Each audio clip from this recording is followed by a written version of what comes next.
crise financière, elle met de l'huile dans le moteur économique pour qu'il ne se grippe pas. Et par ailleurs, l'administration Trump cherche à acheter l'exclusivité d'un potentiel vaccin. C'est fou. Oui, c'est le gouvernement allemand qui confirme des révélations du journal Die Welt. L'administration Trump a bien proposé beaucoup d'argent à un laboratoire allemand qui prépare un vaccin pour en avoir la primeur et l'exclusivité. L'ambassadeur américain, un proche de Trump, dit que c'est faux, mais le PDG de la compagnie reconnaît avoir rencontré le président Trump. Berlin essaye d'empêcher à tout prix cette opération. Souvenez-vous, Donald Trump a été élu avec la promesse « l'Amérique d'abord ». America First. Il l'a redit l'autre jour lors de son allocution solennelle, le bien-être de l'Amérique d'abord. Eh bien, l'Amérique d'abord, c'est ça. Merci beaucoup Philippe pour votre éclairage ce matin depuis les États-Unis. On continue de discuter de cette grave crise sanitaire qui touche donc les Américains, qui touche aussi bien entendu notre pays et plus que jamais avec presque 1000 cas supplémentaires hier, bilan largement sous-évalué puisque les personnes non à risque ne sont plus testées. On continue d'en discuter avec vous au lendemain du fiasco du premier tour, avant un potentiel confinement total puisque la réflexion est en cours. Tiens, c'est un témoignage qui va sans doute rappeler des souvenirs à Philippe puisque son papa est routier. On va justement partir. En plus, on part en Bretagne, Philippe, vous voyez. Mais oui, un routier de Saint-Malo en Ille-et-Vilaine, c'est Christophe. Alors lui, il part la semaine, il doit traverser toute la France. Il y a de nombreuses difficultés du coup. Bonjour Christophe.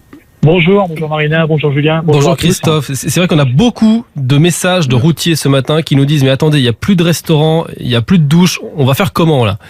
C'est ça, c'est la question que je me pose actuellement. Moi encore, j'ai encore de la chance. J'ai eu un patron qui est encore assez sympa, il nous a mis ce qu'il fallait dans les véhicules, on a tout ce qu'il faut, mais c'est les lieux d'aisance, on va plus avoir de sanitaire, on va plus rien avoir. C'est là le souci. Vous en discutez avec les collègues, j'imagine que c'est une inquiétude qui est partagée. On en a discuté hier, j'ai eu quelques collègues au téléphone, même eux s'inquiètent. On a fait des usines la semaine dernière, on n'avait plus accès aux quais sur le principe de précaution, ce qui est tout à fait logique et on le conçoit, mais on nous interdit même l'accès aux sanitaires. Et racontez-nous, est-ce qu'il y a des mesures de précaution prises dans votre entreprise ? Parce que vous êtes routier, mais vous n'êtes pas tout le temps dans le camion, vous allez aussi à la rencontre de clients.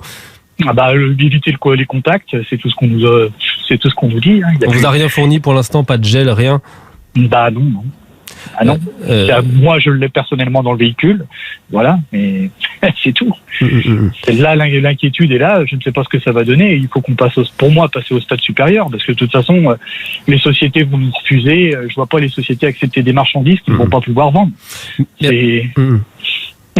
Merci Christophe pour votre appel, votre témoignage de routier ce matin qui fait écho vraiment à l'inquiétude de tous vos collègues puisque vraiment ce type de message revient beaucoup depuis le début de l'émission. On voit beaucoup de routiers s'interroger effectivement sur leur capacité à continuer à travailler sans hygiène, sans restaurant. Je vous rappelle donc les chiffres qui s'affolent, presque 1000 cas supplémentaires, mais des chiffres, on vous le rappelle, sous-évalués puisque les personnes non à risque ne sont plus testées. 127 morts désormais.